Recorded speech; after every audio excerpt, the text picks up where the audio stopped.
Area under curves. देखते हैं कि ये एरिया अंडर कर्व निकालते कैसे हैं भाई।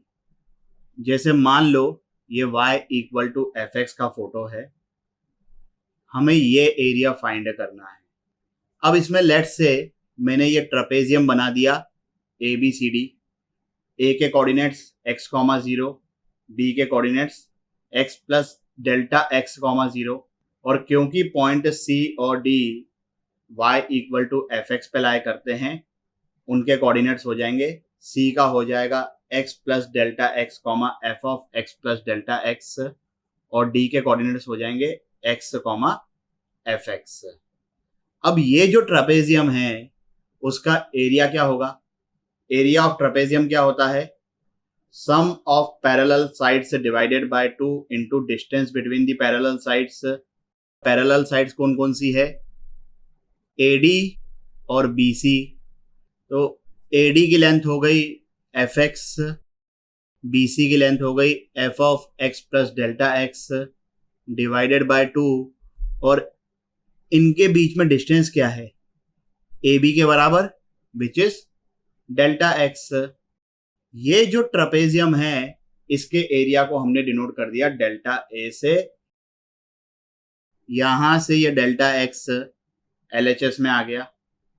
Del A by del x is equal to F x plus f of x plus del x divided by 2। अब हमने इस एरिया को इनफाइनाइट ट्रेपेजियम्स में डिवाइड कर दिया, तो ये जो डेल्टा x है ये बहुत ही छोटा हो जाएगा, मतलब delta x is tending to 0, limit delta x tending to 0। तो जब हमने लिमिट लगाई, ये जो चीज है ये तो एफ एक्स बन जाएगी भाई, डेल्टा x टेंडिंग टू 0 हो गया ना। और टेंडिंग टू 0 वाले सिनेरियो में del A by del x will be DA by DX। तो DA बाय DX आ गया एफ एक्स के बराबर। हमें ये पूरा एरिया निकालना है, तो DA हो जाएगा एफ एक्स DX, दोनों तरफ इंटीग्रेट कर दिया, लिमिट्स अकॉर्डिंगली लगा दी। इस केस में x इक्वल टू A से लेकर x इक्वल टू B तक के। तो ये जो एरिया है that is equal to integration from A to B f x DX। बात समझ में आई? ये जो हमने डिराइव किया है, ये जो हमने फंक्शन बनाया है, ये x एक्सिस के ऊपर है, मतलब ये पॉजिटिव है। So let's understand the relation between definite integration and area. अगर f(x) एक नॉन नेगेटिव फंक्शन है, तब तो A to B f(x) dx will be the area enclosed between y equal to f(x) x axis from x equal to A से x equal to B तक के। This area is equal to this। अब यहां पर ये open bracket की जगह close bracket लगा हो, कोई फर्क नहीं पड़ता है, क्योंकि अगर हम x इक्वल टू A को इन्वॉल्व करते भी हैं तो वो तो एक लाइन होगी ना भाई, और लाइन का एरिया क्या होता है? 0। तो हमने A को इन्वॉल्व किया है कि नहीं किया है, उससे एरिया पे कोई फर्क नहीं पड़ेगा। अब ये जो है ये वो बेसिक इंफॉर्मेशन है जिसके बारे में मैंने इंट्रोडक्शन में बात करी थी, जिसके बारे में सबको पता होता है कि भाई A to B f x DX जो होता है वो एरिया होता है between f x x axis x equal to A x equal to B। लेकिन ध्यान क्या रखना है आपको, that this is only for non negative function. अब अगर फंक्शन नेगेटिव हुआ तब क्या करेंगे? अगर फंक्शन नेगेटिव है तो integration from A to B f x DX की वैल्यू आएगी नेगेटिव। एरिया नेगेटिव नहीं हो सकता, तो minus of integration from A to B f x DX that will be the area enclosed between y equal to F x x axis x equal to a and x equal to b। जब ऐसा कुछ scenario हो जिसमें function positive भी है negative भी है, let's say a to c F x D X की वैल्यू आई 6, c टू b ये वैल्यू नेगेटिव आएगी, लेट्स से दिस इज -2। अगर आप a से b तक के इस फंक्शन को इंटीग्रेट करते हैं तो वैल्यू आएगी 4, which is this plus this. जबकि एरिया की बात की जाए तो एरिया ये होगा एफ एक्स और एक्स एक्सिस के बीच में, एक्स इक्वल टू ए से लेकर एक्स इक्वल टू बी तक के। तो एरिया एनक्लोज्ड कितना होगा, दिस माइनस दिस, मतलब 8 यूनिट्स। तो पॉजिटिव है फंक्शन, कोई दिक्कत नहीं है। नेगेटिव है फंक्शन, तब भी कोई दिक्कत नहीं है, हमने ओवरऑल आगे एक माइनस लगा लिया। लेकिन अगर फंक्शन पॉजिटिव भी है नेगेटिव भी है, तब हमें ध्यान रखना पड़ेगा चीजों को। मैथमेटिकली जनरल एक्सप्रेशन होता है integration from a to b mod of f x D x. This will be the area enclosed between y equal to F x, x axis, x equal to a and x equal to b, या ऐसे बोल दो x from a to b। अगर function positive है mod will open with a plus sign, अगर function negative है mod will open with a minus sign. थोड़े interval में फंक्शन पॉजिटिव है, वहां पर मॉड ओपन होगा प्लस साइन के साथ। थोड़े इंटरवल में फंक्शन नेगेटिव है, वहां पर मॉड ओपन होगा माइनस के साथ। So this mod will take care of everything. बस शर्त इतनी है कि आप ढंग से ऑब्जर्व करो कि फंक्शन कहां पर पॉजिटिव है कहां पर नेगेटिव है। उसका सबसे अच्छा तरीका होता है फोटो बनाकर। और जब हम इस चैप्टर में आगे बढ़ेंगे, जब हम actually area between two curves के बारे में बात करेंगे, तब मैं ये एक्सप्लेन कर दूंगा कि photo banana is not an option, it is necessity. तो फिलहाल बेसिक लेवल वाले क्वेश्चंस करते हैं, इसको आंसर करिए 5 मिनट के लिए वीडियो को पॉज करके। चलिए भाई, क्या आंसर है 1। जिन लोगों का ये आंसर आ गया है सॉल्यूशन को स्किप कर सकते हैं, जिन लोगों का नहीं आया देख लीजिए। y equal to sign 2x का फोटो बनाए बिना भी हम इस क्वेश्चन को सॉल्व कर सकते हैं, लेकिन मैं फोटो बनाऊंगा।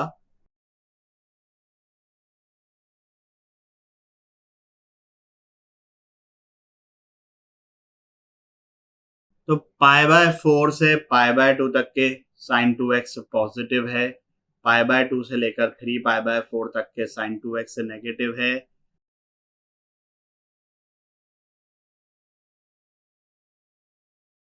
This area will be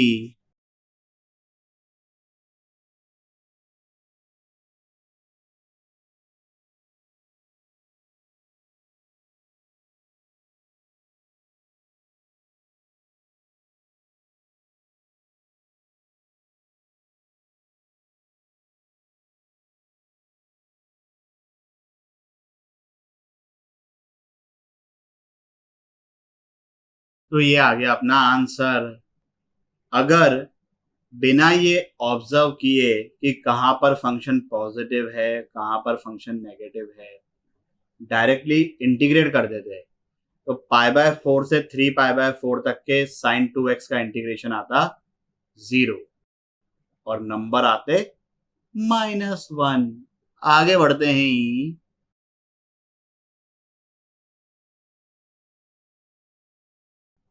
चलिए भाई, क्या आंसर है। जिन लोगों का ये आंसर आ गया है सॉल्यूशन को स्किप कर सकते हैं, जिन लोगों का नहीं आया देख लीजिए। पहले हम इसका फोटो बनाएंगे।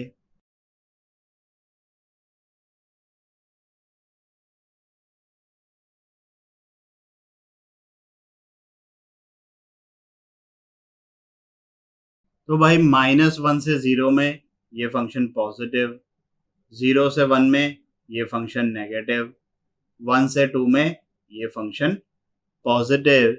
तो द एरिया विल बी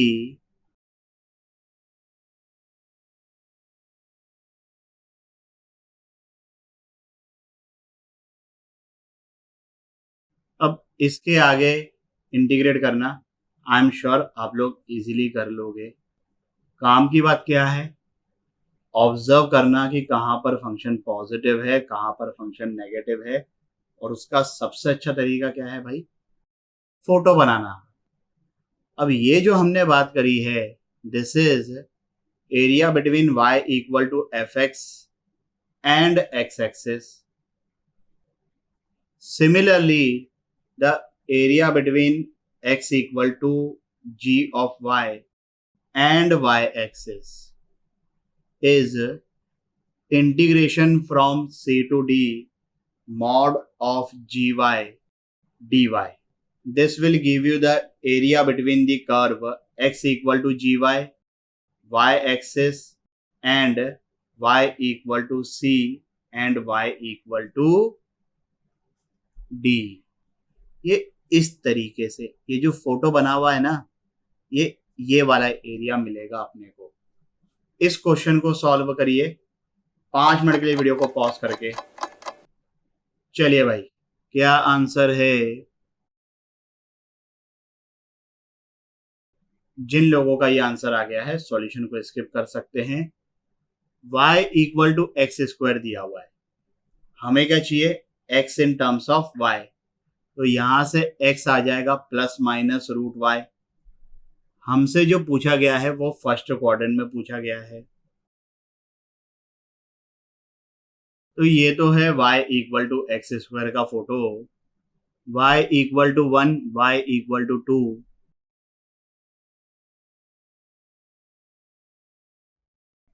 तो हमसे इस एरिया की बात की गई है, फर्स्ट क्वाड्रेंट में बोला है. तो this area will B this.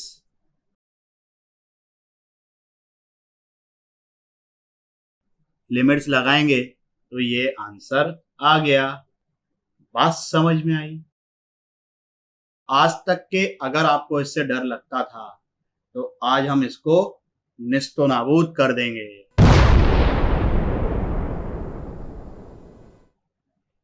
Steps to draw graph. Step 1, domain calculation. भाई अगर हमने डोमेन कैलकुलेट कर ली फंक्शन की तो हमें एक रफ आइडिया मिल जाएगा कि भाई ग्राफ कहाँ से कहाँ तक एग्जिस्ट करेगा. तो हम उतने ही एरिया में उसके बारे में सोचेंगे.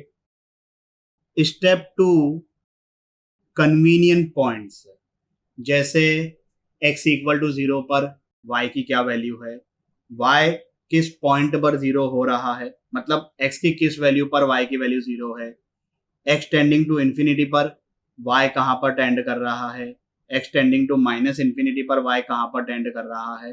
तो कन्वीनियंट पॉइंट. और भी कोई पॉइंट ऐसे दिखते हैं कि भाई ये फंक्शन की कोई अच्छी वैल्यू आ रही है, जैसे x इक्वल टू 1 पर y की वैल्यू भी 1 आ रही है. तो अगर उसको ऑब्जर्व कर सको so that is going to help. Step 3, first derivative. dy by dx निकालेंगे. क्यों? मोनोटोनिसिटी पता चलेगी कि भाई फंक्शन इंक्रीजिंग है कि डिक्रीजिंग है. मैक्सिमा मिनिमा के बारे में पता चलेगा, कहाँ पर लोकल मैक्सिमा है, कहाँ पर लोकल मिनिमा है. Step 4, second derivative. Second derivative से हम क्या चेक करेंगे, कहाँ पर उसकी कॉन्केविटी अपवर्ड से, कहाँ पर उसकी कॉन्केविटी डाउनवर्ड से, पॉइंट ऑफ इन्फ्लेक्शन है कि नहीं है. तो सेकंड डेरिवेटिव. इसके बाद सिमेट्री. बहुत अलग अलग प्रकार की सिमेट्री होती है, जैसे even functions are symmetrical about y axis. तो सिमेट्री का फायदा होता है, लेकिन अगर आपने फटफट उसको ऑब्जर्व कर लिया, ज्यादा टाइम वेस्ट हम किसी भी पॉइंट पे नहीं वेस्ट करेंगे. स्टेप 6, असेम्पटोट. असेम्पटोट मैंने वर्ड यूज किया है पहले, अगर नहीं भी याद है कोई दिक्कत नहीं है, अभी हम उसको डिटेल में हैंडल करेंगे पहले, फिर हम ग्राफ की तरफ मूव करेंगे कि कैसे ग्राफ बनाना है, कैसे इन स्टेप्स को यूज करना है। इसमें ये जो है step 4 second derivative, as far as area under curves is concerned, ये इतनी ज्यादा इंपॉर्टेंट नहीं है। भाई हमें एरिया निकालना है, तो अब हमने कॉनकेव अप की जगह अगर कॉनकेव डाउन बना भी दिया तो कोई खास फर्क नहीं पड़ेगा। तो ये जो स्टेप है ये बहुत ज्यादा इंपॉर्टेंट नहीं है। देखते हैं एग्जाम्पल्स के थ्रू। पहले समझते हैं कि असिम्प्टोट क्या होता है। An asymptote of a curve is a line such that the distance between the curve and the line approaches to zero as one or both x or y coordinates tends to infinity। समझ में आया क्या? नहीं आया? चलो lemon भाषा में समझाते हैं। असिम्प्टोट एक ऐसी लाइन होती है जिस लाइन के बीच में और कर्व के बीच में डिस्टेंस जीरो को अप्रोच करता है when the curve or the line tends to infinity। मतलब लेमन भाषा में आप इसको इस तरीके से समझ सकते हो कि asymptote is tangent at infinity. Actually वो टेंजेंट होती नहीं है, वो कभी भी कर्व से मिलती नहीं है। बस कर्व के बीच में और इस लाइन के बीच में जो दूरी है वो कम होते जाती है, वो कम होते जाती है, कम होते जाती है, कम होते जाती है, लेकिन वो कभी भी जीरो नहीं होती है। अलग अलग प्रकार की असिम्प्टोट्स हो सकती है, हॉरिजॉन्टल असिम्प्टोट, वर्टिकल असिम्प्टोट, ऑब्लिक असिम्प्टोट। फाइंड कैसे करते हैं? पहले बात करते हैं हॉरिजॉन्टल असिम्प्टोट की। एक्स अगर इंफिनिटी या माइनस इंफिनिटी की तरफ अप्रोच कर रहा है और तब अगर एफ एक्स किसी फाइनाइट वैल्यू को अप्रोच करता है, let's say a, then y equal to a is horizontal asymptote। For example, y equal to e raised to power x plus 1। तो जब x माइनस इंफिनिटी को अप्रोच कर रहा है, भाई यहां पे क्या लिखा हुआ है? प्लस इंफिनिटी या माइनस इंफिनिटी। तो जब x माइनस इंफिनिटी को अप्रोच करता है, e raised to power x approaches to 0, zero को अप्रोच करता है बट वो कभी भी जीरो बनता नहीं है। तो ये जो चीज है this will B approaching two plus 1। तो y इक्वल टू प्लस 1 ये बन गई हॉरिजॉन्टल असिम्प्टोट। ये रही। ये जो डिस्टेंस है ये जैसे हम माइनस इंफिनिटी की तरफ जितना मूव करते जाएंगे ये डिस्टेंस कम होते जाएगा, लेकिन ये कभी भी जीरो नहीं होगा। This branch of curve will never touch this line, it will never intersect this line। ये फोटो देखकर तुमको शायद ऐसा लगे कि यार सर इसको थोड़ा सा आगे बनाओगे तो वो टच कर जाएगा। ठीक है, वो क्योंकि हम जब ये लाइन बनाते हैं, मतलब ये जो कर्व हमने बनाया है उसकी थिकनेस कुछ तो है ना, जबकि एक्चुअली लाइन की थिकनेस 0 होती है। ये कर्व्ड लाइन है, ये डॉटेड लाइन है, ये भी तो लाइन है ना, कर्व्ड लाइन है लेकिन है तो लाइन। तो उस लाइन की थिकनेस 0 होती है, इसलिए ऐसा देखने में नहीं आता। लेकिन इसको अगर आप लोग लेट्स से किसी ग्राफिंग कैलकुलेटर पर डेस्मोस पे बनाएं तो उसको जूम करते जाना, तुमको ऐसा लगेगा कि वो टच कर रहा है, लेकिन जितना जूम करते जाओगे वो डिस्टेंस रहेगा, वो दूरी कम होगी, लेकिन वो कभी भी जीरो नहीं होगी। भाई e raise to power x plus 1 कभी भी प्लस 1 नहीं हो सकता, क्योंकि अगर ये इक्वल टू 1 हुआ इसका मतलब e raise to power x 0 हो जाएगा, जो कि हो नहीं सकता। तो यहां से इस तरीके से हॉरिजॉन्टल असिम्प्टोट की इक्वेशन आ जाएगी। वर्टिकल असिम्प्टोट, अगर x किसी फाइनाइट नंबर को अप्रोच कर रहा है, लेट्स से c, और उस टाइम पर fx प्लस इंफिनिटी या माइनस इंफिनिटी को अप्रोच कर रहा है, then x equal to c is vertical asymptote. For example y equal to 1 by x minus 1। जब x 1 को अप्रोच कर रहा है राइट हैंड साइड से, तब y प्लस इंफिनिटी को अप्रोच करेगा। जब x 1 को अप्रोच कर रहा है लेफ्ट हैंड साइड से, तब y माइनस इन्फिनिटी को अप्रोच करेगा। खैर इस केस में प्लस इन्फिनिटी और माइनस इन्फिनिटी दोनों को अप्रोच कर रहा है, जरूरी नहीं है किसी एक को भी अप्रोच करे, प्लस इन्फिनिटी को करे तब भी इट इज असिम्प्टोट, माइनस इन्फिनिटी को अप्रोच करे तब भी इट इज असिम्प्टोट। तो इस केस में दोनों को अप्रोच कर रहा है, कोई दिक्कत नहीं है। इस पर्टिकुलर ग्राफ में एक्स एक्सिस भी हॉरिजॉन्टल असिम्प्टोट है, लेकिन हम फिलहाल वर्टिकल असिम्प्टोट की बात कर रहे हैं। अब जो नेक्स्ट चीज है ऑब्लिक असिम्प्टोट, वो इंटरेस्टिंग है भाई। अगर x प्लस इन्फिनिटी या माइनस इन्फिनिटी को अप्रोच कर रहा है, तब एफ एक्स अपॉन एक्स किसी फाइनाइट नंबर को अप्रोच कर रहा है, लेट्स से m, तब चांसेस हैं कि ऑब्लिक असिम्प्टोट हो सकती है। अगर ये वैल्यू नॉट डिफाइंड या इनफाइनाइट आ गई, तब ऑब्लिक असिम्प्टोट डज नॉट एग्जिस्ट। तो पहले तो ये फाइनाइट आ गया। फिर हम फाइंड करेंगे limit x tending to plus infinity और minus infinity F x minus M X, M जो ये आया है, और अगर इसकी वैल्यू भी फाइनाइट आ जाए, let's say c, then oblique asymptote will exist and the equation of oblique asymptote will be y equal to mx plus c। भाई m भी अपना फाइनाइट आ गया, m क्या हो गया, स्लोप। ये देखो एफ एक्स बाय एक्स मतलब y बाय एक्स, वो वैल्यू फाइनाइट आ गई, स्लोप मिल गया। c कैसे निकालेंगे, यहाँ से y माइनस एम एक्स से, मतलब f x minus M x, वो वैल्यू भी फाइनाइट आ गई। तो इसका मतलब ऑब्लिक असिम्प्टोट एग्जिस्ट करती है, जिसकी इक्वेशन है y equal to m x plus c. For example y equal to x plus one by x,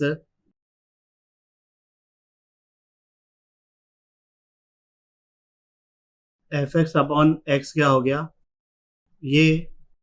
अब limit x tending to infinity पर एफ एक्स अपॉन एक्स, मतलब ये इसकी वैल्यू आ गई 1 विच इज फाइनाइट। अब हमें c निकालना है।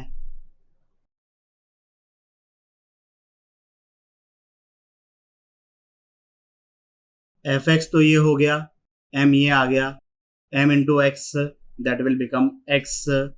तो एफ एक्स में से x को सब्ट्रैक्ट किया तो ये आ गया, इसकी वैल्यू आ गई 0।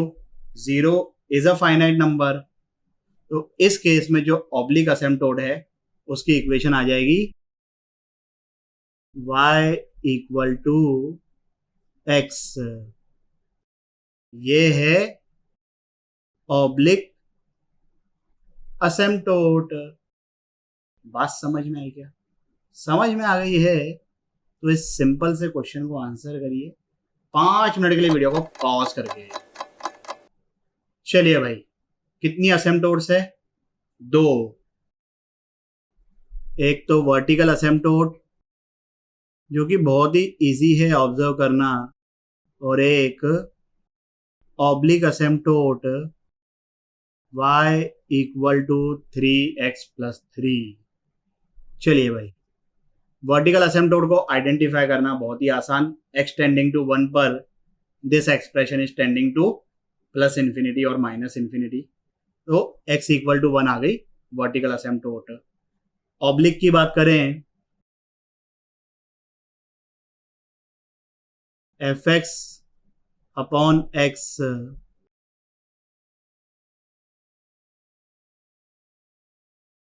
न्यूमरेटर और डिनोमिनेटर दोनों की डिग्री 2 है। न्यूमरेटर में लीडिंग कोएफिशिएंट 3, डिनोमिनेटर में लीडिंग कोएफिशिएंट 1, तो इसकी वैल्यू आ गई 3। चलो भाई, ये फाइनाइट आ गई। फिर F x minus M X, LCM फेल्सियम लिया, 3x स्क्वायर कट गया, न्यूमरेटर की डिग्री 1, डिनोमिनेटर की डिग्री भी 1, न्यूमरेटर में लीडिंग कोएफिशिएंट 3, डिनोमिनेटर में लीडिंग कोएफिशिएंट 1, तो इस लिमिट की वैल्यू आ गई 3। ये भी फाइनाइट। तो ऑब्लिक असिम्प्टोट की इक्वेशन क्या हो गई, y equal to 3x plus 3। आ गया अपना आंसर। अब अपन ग्राफ ट्रेसिंग की बात करेंगे। तो पहले सभी स्टेप्स को फॉलो करते हुए आप इसका फोटो बनाइए 10 मिनट के लिए वीडियो को पॉज करके। चलिए भाई फोटो बनाते हैं। पहले इसको थोड़ा सा सिंप्लीफाई किया।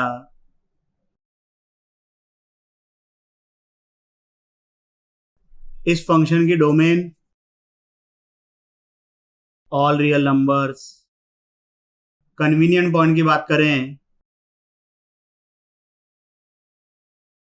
x टेंडिंग टू इंफिनिटी पर y टेंडिंग टू इंफिनिटी है, x tending to minus infinity पर भी y टेंडिंग टू इंफिनिटी है, क्योंकि यहां पर जो डिग्री है वो 4 है, which is even number. First derivative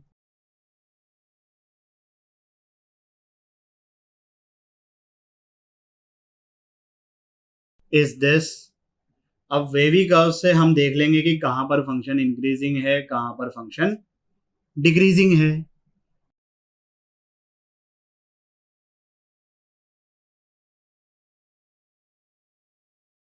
zero critical point है, लेकिन यहां पर डेरिवेटिव का साइन चेंज नहीं होगा क्योंकि x का पावर इवन है। वेवी कर्व याद है ना अच्छे से। तो यहां से हमें यह पता चला कि माइनस इन्फिनिटी से 1 तक के फंक्शन डिक्रीजिंग है, 1 से इन्फिनिटी तक के फंक्शन इंक्रीजिंग है। अब जैसा मैंने कहा कि डबल डेरिवेटिव बहुत ज़्यादा इंपॉर्टेंट नहीं है, फिर भी ये पहला क्वेश्चन है, निकाल लेते हैं।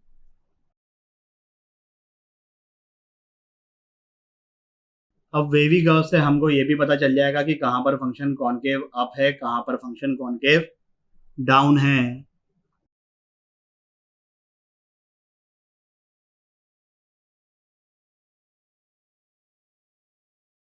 चलिए भाई, तो माइनस इन्फिनिटी से 0 तक में कॉनकेव अप, 2/3 से लेकर इन्फिनिटी तक में कॉनकेव अप, 0 से 2/3 में कॉनकेव डाउन।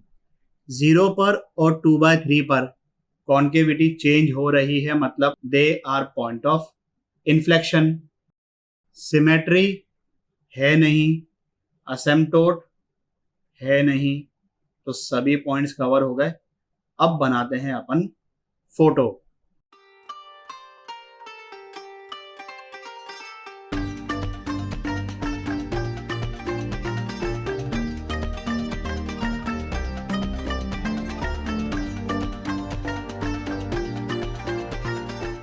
देखो भाई, 0 पर फंक्शन की वैल्यू 0, 4/3 पर फंक्शन की वैल्यू 0, माइनस इन्फिनिटी से लेकर 1 तक के फंक्शन डिक्रीजिंग, 1 से लेकर इन्फिनिटी तक फंक्शन इंक्रीजिंग, 1 हो गया पॉइंट ऑफ लोकल मिनिमा।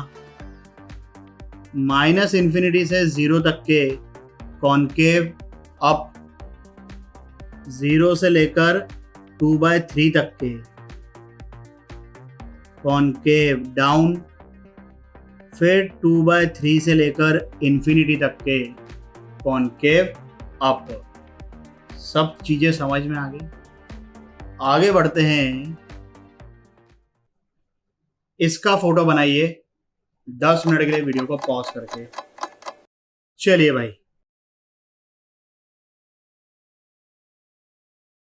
इसको इस तरीके से लिखता हूं, x इक्वल टू 1 या -1 नहीं हो सकता, क्योंकि एक तो ये बात कि ये भाई ये डिनोमिनेटर में है, लेकिन ओरिजिनल क्वेश्चन में तो ये डिनोमिनेटर में नहीं था, ये मल्टीप्लिकेशन में था। लेकिन अगर आपने x को 1 या -1 सब्स्टिट्यूट किया तो LHS बन जाएगा 0, लेकिन RHS 0 नहीं है। और डिटेल एनालिसिस करें इसका,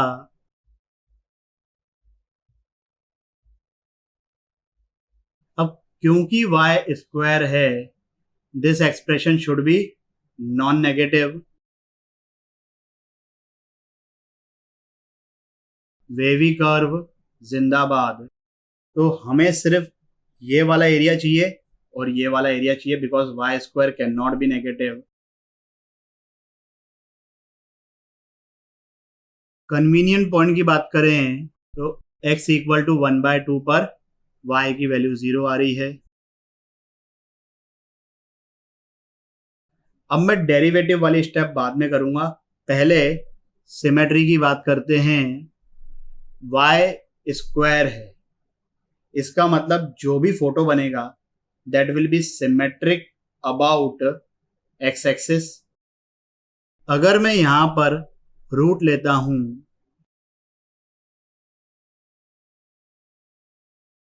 तो ये ऐसा होगा plus minus.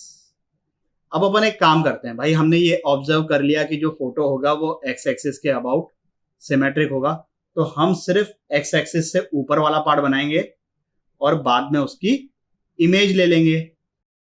So let's draw graph of this. अब इसको हम करेंगे डिफरेंशिएट।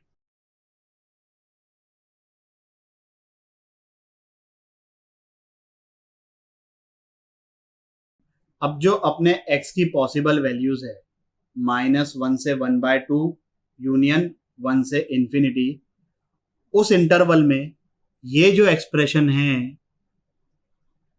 ये नेगेटिव आएगा।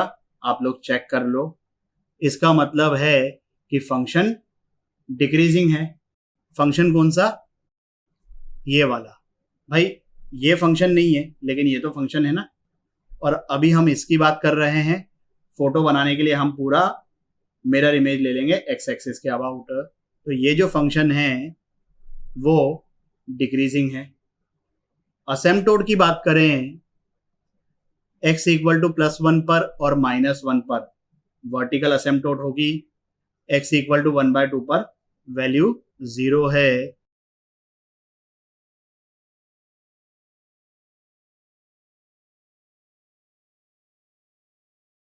अच्छा, एक और चीज, x tending to plus infinity पर ये जो चीज है ये 0 को अप्रोच कर रही है, क्योंकि डिनोमिनेटर की डिग्री 2 है और न्यूमरेटर की डिग्री 1 है।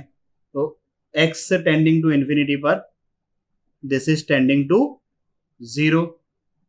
इसका मतलब x एक्सिस हॉरिजॉन्टल असेम्पटोड हो गई।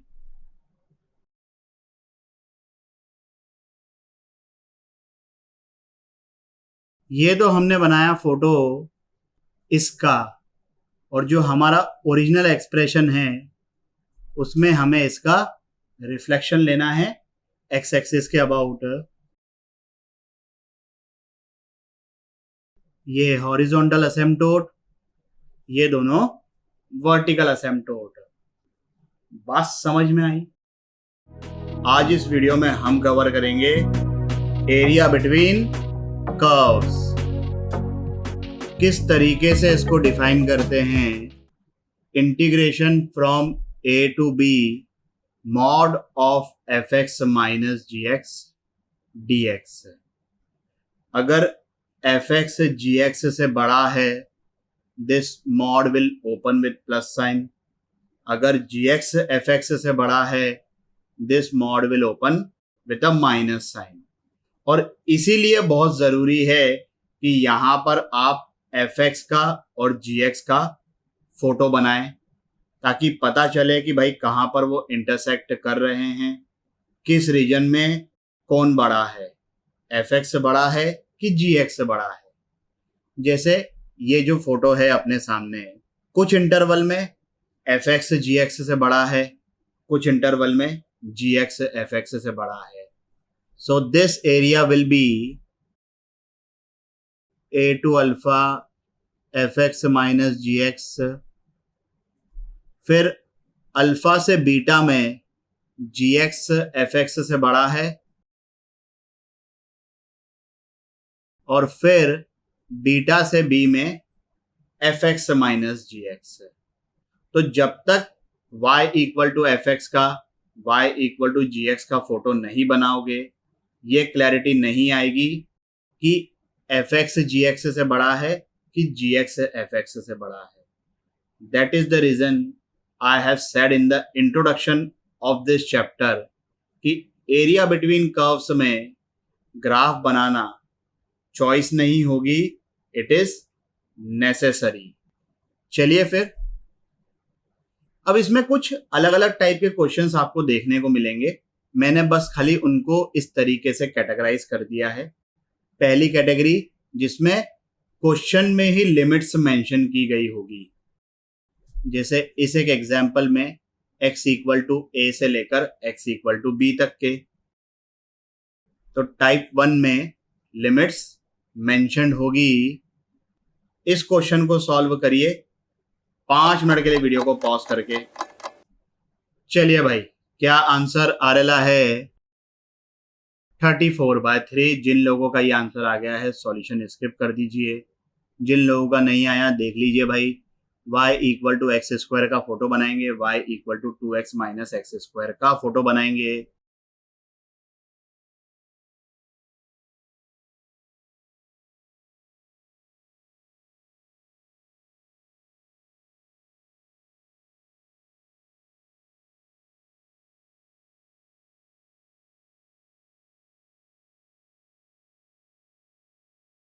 तो हमें जो एरिया चाहिए वो है ये शेडेड वाला पोर्शन। एक बार आपने फोटो अच्छे से बना लिया, सही ढंग से आइडेंटिफाई कर लिया कि कौन सा एरिया चाहिए और कोई कैलकुलेशन मिस्टेक ना हो, then this is a very simple topic. अब -2 से लेकर 0 तक के x square is greater than 2x minus x square, 0 से लेकर 1 तक के 2x minus x square is greater than x square, और फिर 1 से लेकर 2 तक के वापस x square is greater than 2x minus x square. So the area will B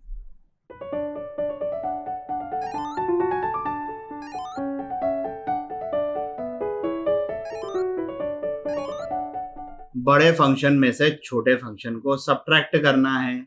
बस इनकी वैल्यूज निकालो, सबको ऐड करोगे 34/3 आ जाएगा इजीली। आई एम श्योर ये सिंपल सा इंटीग्रेशन आप लोग कर लोगे।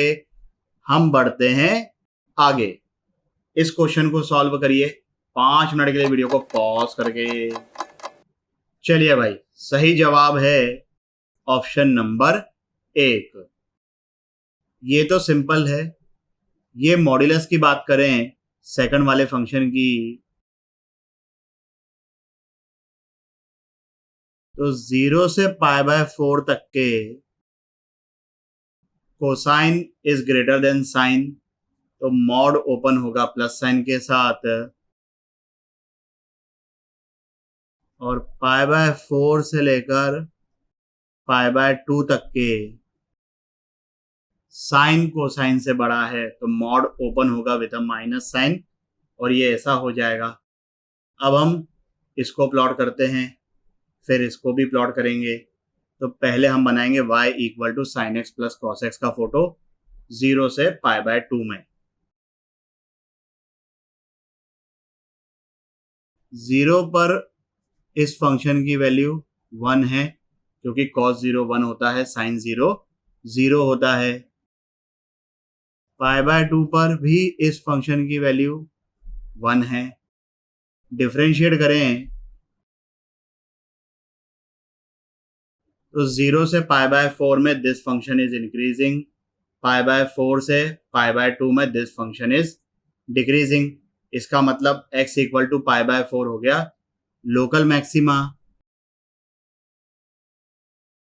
वहां पर y की वैल्यू आ जाएगी 1/√2 प्लस 1/√2 विच इज √2। अब इसका फोटो बनाए जरा।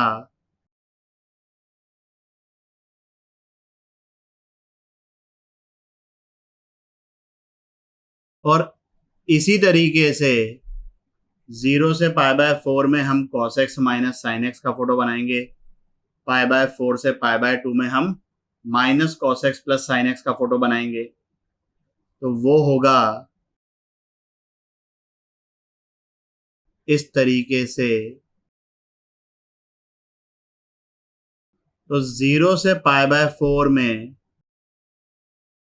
दिस फंक्शन माइनस, भाई 0 से π/4 में ये क्या है, cos x minus sine x, और π/4 से π/2 में this is minus cos x plus sine x. तो 0 से π/4 में sign x plus cos x minus cos x minus sine x, that will become 2 sine x, और π/4 से π/2 में क्या आ जाएगा, 2 cos x dx। तो बस इसकी वैल्यू कैलकुलेट करोगे तो ये आंसर इजीली आ जाएगा। ये तो हुआ एक टाइप ऑफ क्वेश्चन से। दूसरा टाइप क्या होता है, जब लिमिट्स मेंशन्ड नहीं है क्वेश्चन में, तब हमें फोटो बना के समझना पड़ेगा कि भाई वो किस एरिया की बात कर रहे हैं। क्वेश्चन देखिए, अच्छे से समझ में आएगा।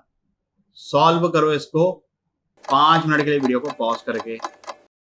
चलिए भाई, क्या आंसर आ रहा है, ऑप्शन नंबर 3। जिन लोगों का आंसर आ गया है सॉल्यूशन को स्किप कर दीजिए। यहाँ पर कहाँ से कहाँ तक का एरिया है वो मेंशन नहीं है। चलिए हम दोनों का फोटो बनाते हैं, y equal to x square और y इक्वल टू 2 + x का।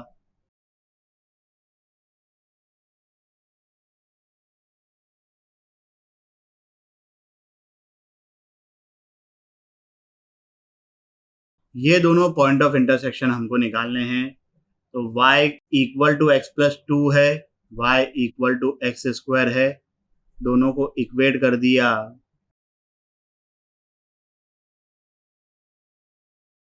तो यहाँ से x की वैल्यू -1 और 2 आ जाएगी। तो ये पॉइंट हो गया -1, और ये पॉइंट हो गया 2, 4। अब एरिया बाउंडेड पूछा है, मतलब इन दोनों के बीच का एरिया। सोचो किसकी बात कर रहे हैं, इस एरिया की। तो even the boundary points were not mentioned in the question, we could easily figure out. और बाकी तो इंटीग्रेट करना बहुत ही सिंपल है। तो द एरिया विल बी -1 से 2, दिस माइनस दिस, और इसको कैलकुलेट करोगे 9/2 इजीली आ जाएगा। सिंपल सा इंटीग्रेशन है। आगे बढ़ते हैं। ये बहुत ही बेहतरीन सवाल, सॉल्व करिए इसको 5 मिनट के लिए वीडियो को पॉज करके। चलिए भाई, क्या आंसर आ रहा है 2।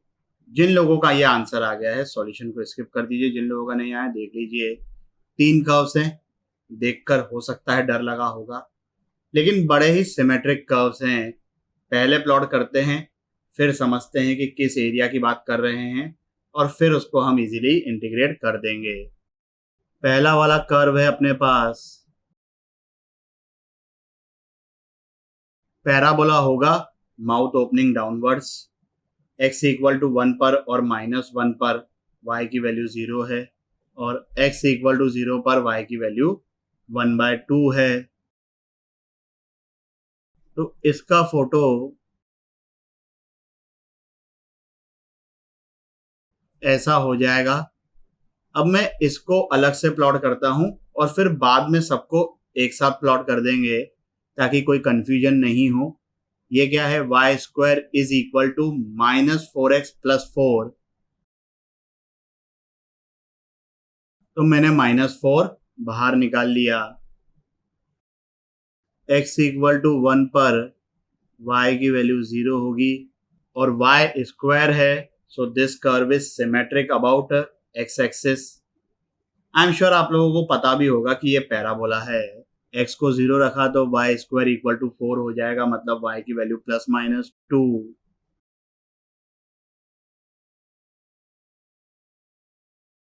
और यहीं पे अगर हम ये तीसरा वाला कर्व प्लॉट करें तो इसका फोटो होगा इस तरीके से। ये भी 0,2 0,-2 से पास करेगा और ये जो पॉइंट होगा ये होगा -1,0। अब ये दोनों और ये इन तीनों को एक साथ प्लॉट करते हैं।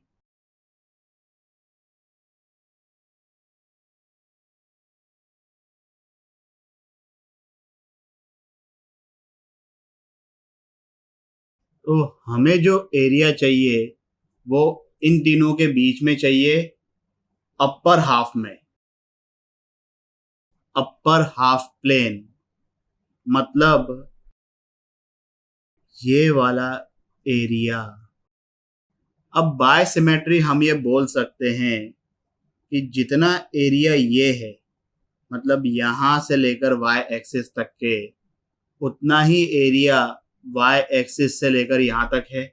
ये बाय सिमेट्री अगर ऑब्जर्व कर लिया तो कैलकुलेशन स्पीड अप हो जाएगा, नहीं भी ऑब्जर्व किया तो बहुत ज़्यादा डिफरेंस नहीं आएगा। तो भाई यहां से लेके यहां तक के जो इंटीग्रेशन होगा -1 से 0, ये ग्रीन वाला कर्व कौन सा है? ये वाला।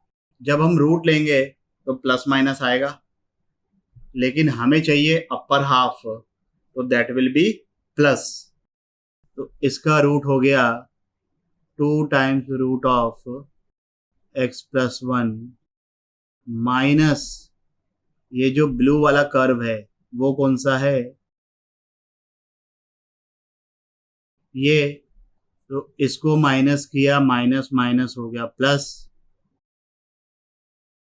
dx। इसकी वैल्यू आएगी 1। हमें ये पूरा एरिया चाहिए जो कि इसका होगा ट्वाइस, तो आंसर आ गया 2। कैलकुलेट कर लेना, इंटीग्रेशन बहुत ही सिंपल है। आगे बढ़ते हैं।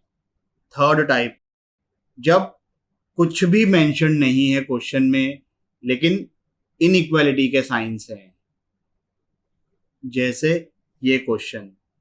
सॉल्व करो इसको 5 मिनट के लिए वीडियो को पॉज करके। चलिए भाई, क्या आंसर है? 27। जिन लोगों का ये आंसर आ गया है सॉल्यूशन स्किप कर दीजिए, जिन लोगों का नहीं आया देख लीजिए भाई। 3x² is less than equal to 4y। पहले हम इसको प्लॉट करेंगे। प्लॉट करते वक्त सिर्फ इक्वल टू का ध्यान दो। ये जो इनइक्वालिटी है ये हमको बताएगी कि भाई हमको किस साइड के एरिया के बारे में बात करनी है। पहले हम इसको प्लॉट करते हैं। ये तो सिंपल सा पैराबोला है।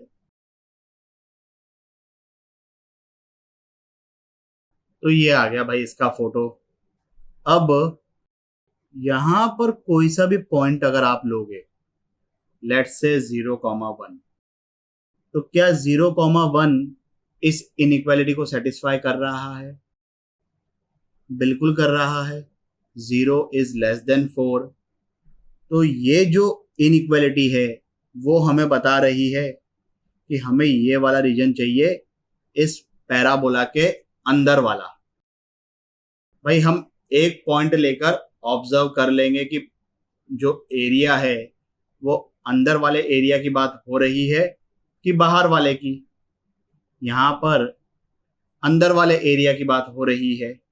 पॉइंट हमने ले लिया 0,1, 0,2 ले लो, कोई सा भी पॉइंट ले लो जो ऑब्वियसली हमको दिख रहा है कि भाई वो अंदर है। अगर वो इस इनइक्वालिटी को सेटिस्फाई कर रहा है, मतलब जिस साइड वो पॉइंट है हमें वो वाला रीजन चाहिए। दूसरी चीज क्या लिखी हुई है यहाँ पर? ये हम फिर से इक्वालिटी को प्लॉट करेंगे और फिर ऑब्जर्व करेंगे कि भाई किस साइड के एरिया की बात हो रही है। ये लाइन है, सिंपल है प्लॉट करना। y को 0 रखा तो x इक्वल टू -4 आ जाएगा, x को 0 रखा तो y इक्वल टू 6 आ जाएगा।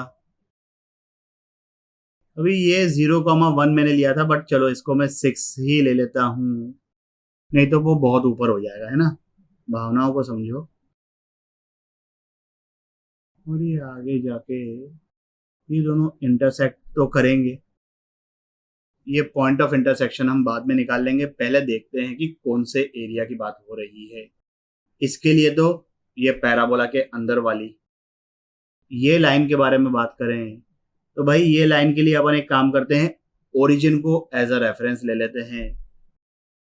0,0 पर this is becoming 0, this is becoming 0, ये बच गया 24, तो 0 24 से छोटा होता है।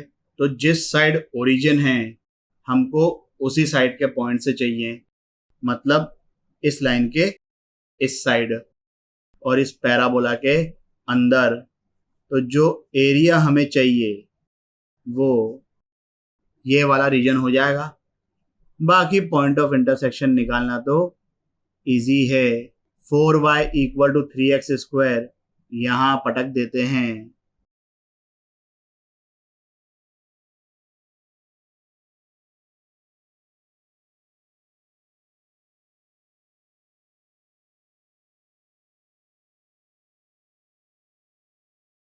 तो पॉइंट ऑफ इंटरसेक्शन इसका x कोऑर्डिनेट -2 आ गया, इसका x कोऑर्डिनेट 4 आ गया।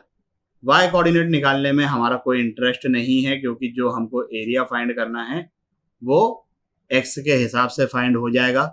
फिर भी अगर निकालना चाहो तो यहाँ पर अगर x को मैंने 4 सब्स्टिट्यूट किया तो y आ जाएगा 12, और x को -2 सब्स्टिट्यूट किया तो y आ जाएगा 3, विच इज नॉट नीडेड। ये जो एरिया है that will B this line minus this curve, so the required area is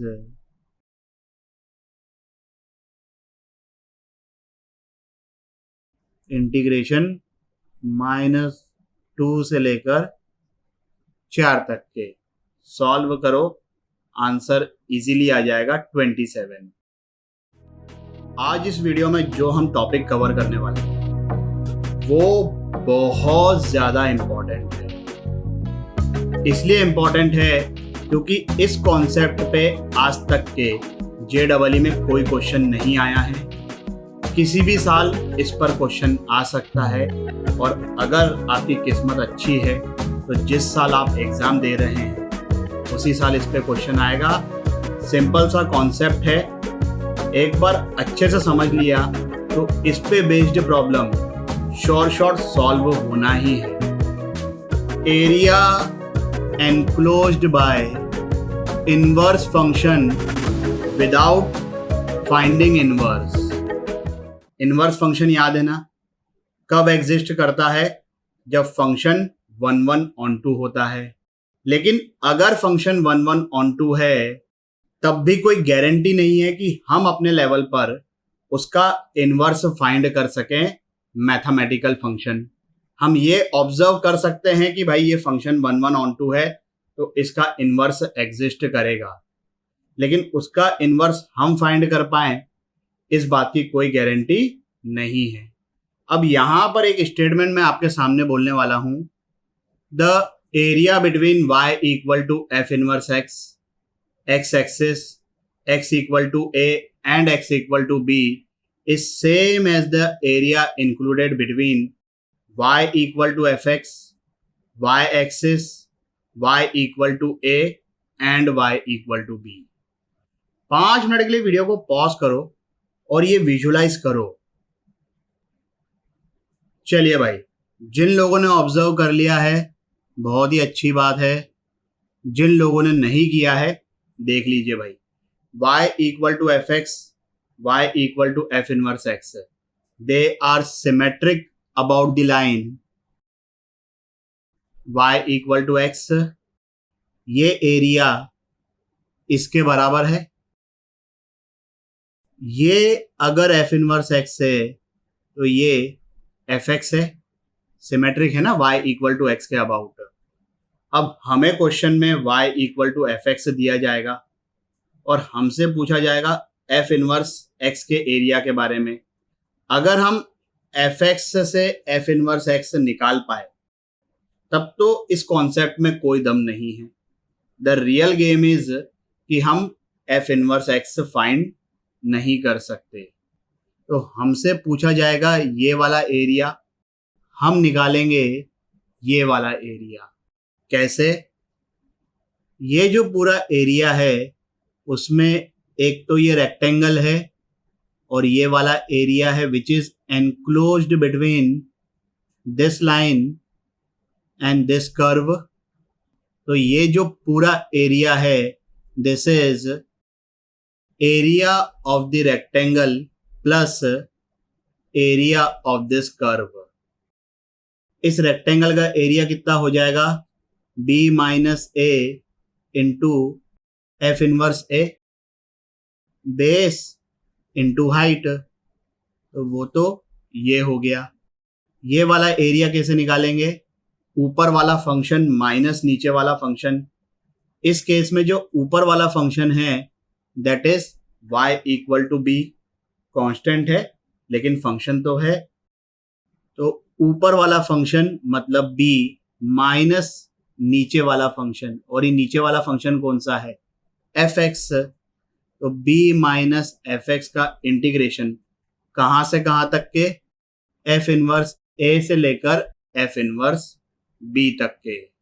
अब इस एक्सप्रेशन को एकदम बाय हार्ट मत करना, इसके पीछे लॉजिक समझो। तो सबसे अच्छा तरीका है फोटो बनाकर ऑब्जर्व करने वाला, फिर देखना कि कौन सा एरिया हमें फाइंड करना है। क्वेश्चन करते हैं, ऑब्वियसली अच्छे से समझ में आ जाएगा। इस क्वेश्चन को सॉल्व करो 10 मिनट के लिए वीडियो को पॉज करके। चलिए भाई, क्या आंसर है? 57/4। जिन लोगों का ये आंसर आ गया है सॉल्यूशन स्किप कर दीजिए, जिन लोगों का नहीं आया है देख लीजिए। ये जो फंक्शन है x³ + 2x, ये 1 है, ऑन 2 है। हमें क्या करना है? The area enclosed between y equal to f inverse x, x axis x equal to 3 and x equal to 12। सबसे पहले तो हम इस फंक्शन में ये ऑब्जर्व करेंगे कि x की किस वैल्यू के लिए fx इक्वल टू 3 बन रहा है और x की किस वैल्यू के लिए fx इक्वल टू 12 बन रहा है। और ये इजीली ऑब्जर्व कर सकते हो, क्वेश्चन में जो डेटा आएगा वो ऐसा आएगा that it can be observed easily. You can easily observe कि x इक्वल टू 1 पर fx जो है वो 3 है, मतलब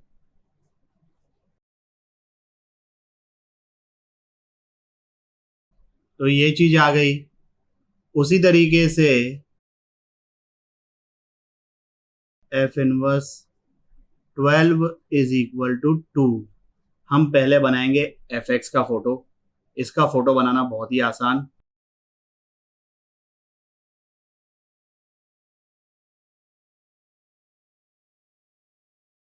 इंक्रीजिंग फंक्शन है, डबल डेरिवेटिव क्या आ रहा है इसका? 6x। तो जो हमारे x की वैल्यू है उसके हिसाब से ये पॉजिटिव है, मतलब concave up.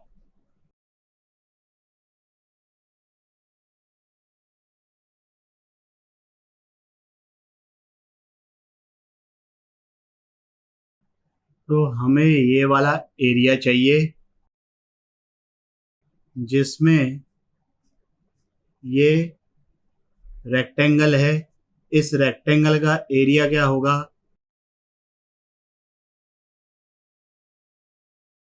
Base which is 1, height which is 9, तो ये आ गया 9। और ये वाला जो एरिया है this will B this minus this curve. तो ये वाला जो एरिया है दिस इज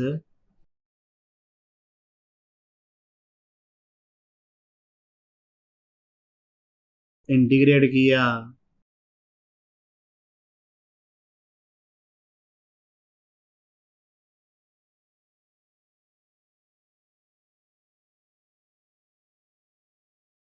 एंड दिस +9, तो 21/4 + 9 दैट विल बी 57/4। बात समझ में आई क्या? आगे बढ़ते हैं, एक और बेहतरीन क्वेश्चन करिए 10 मिनट के लिए वीडियो को पॉज करके। चलिए भाई, क्या आंसर है? जिन लोगों का ये आंसर आ गया है सॉल्यूशन को स्किप कर दीजिए, जिन लोगों का नहीं आया है देख लीजिए। सबसे पहले तो हम ये ऑब्जर्व करेंगे कि x की किस वैल्यू के लिए this expression will become -10 and 11। Observe कर सकते हैं, इजीली दिख जाएगा कि x इक्वल टू -1 पर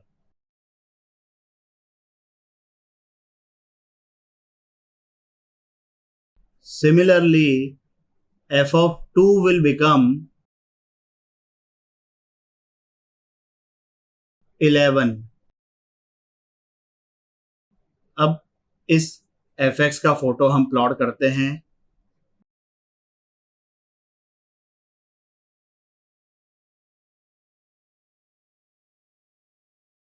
function increasing concave down for x less than 0, concave up for x greater than 0। Photo बनाते हैं fx का भाई।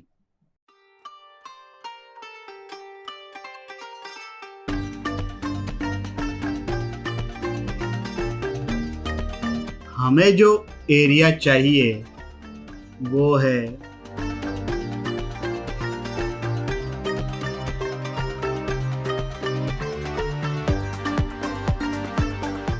अब ये आपको बहुत ही ध्यान से लिखना पड़ेगा भाई। ये जो एरिया है इसको मैं A1 बोल देता हूँ। दैट विल बी x कहाँ से -1 से लेकर 0 तक के ये कर्व अपना fx माइनस ये क्या है y इक्वल टू -10, तो माइनस ऑफ -10। और ये वाला जो एरिया है इसको मैं बोल देता हूँ A2। दैट विल बी 0 से लेकर 2 तक के दिस माइनस दिस। और ये कितना है y equal to 11 minus fx dx। अब दोनों की वैल्यू कैलकुलेट करते हैं फटफट।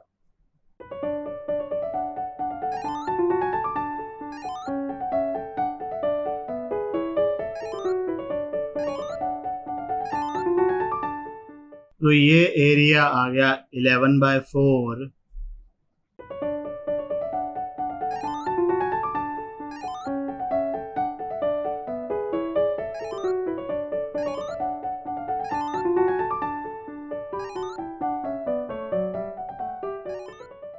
तो A2 की वैल्यू आ गई 20, A1 की वैल्यू आई थी 11/4। आंसर हो गया 91/4। बात समझ में आई? इस वीडियो के लिए बस इतना ही। आशा करता हूँ कि आपको ये टॉपिक भी अच्छे से समझ आया होगा। अगर समझ में आया हो तो लाइक, कमेंट, सब्सक्राइब करें और अपने दोस्तों के साथ भी शेयर करें। अगले वीडियो तक के लिए सावधान रहें, सुरक्षित रहें। जय हिंद।